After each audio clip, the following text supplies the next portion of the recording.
কথা কৈ আছিলোঁ তাৰপিছত মিত্তল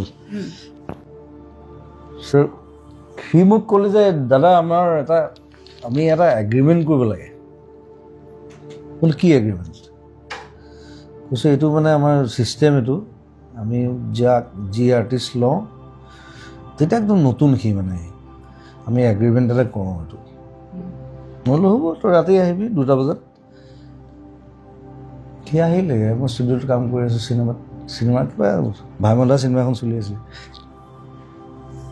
কাম কৰি আছোঁ সি 2টা বজাত আহি একদম ৰেডি 3টা বজাত মই তাক ক'লোঁ বোলো ব'ল গাড়ীত উঠ তাক ভূতনাথ শ্মশানত লৈ আহিছোঁ 3টা বজাত সি মোক কৈছে যে শ্মশানত লৈ আহিলে যে 3টা বজাত মই বোলো এগ্ৰিমেণ্ট কৈছে শ্মশানত এগ্ৰিমেণ্ট মই বোলো চা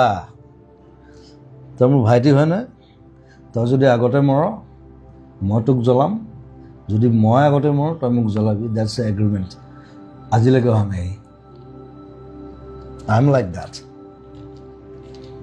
তো দেটছ এগ্ৰিমেণ্ট কি এগ্ৰিমেণ্ট লাগে সি মোক মানে লগ পালে কয় মই বেলেগ কিবা লাগে বোলে এটা কাম কৰ অসমলৈ মাটি এসোপা কিনো চলা খেতি কৰোঁ চব বাদ দি তাত সোমাই থাকিম ফাৰ্ম হাউচ এটা খুলি সি পইচা পাতি ঘটিলে এতিয়া চ' ইটছ নাথিং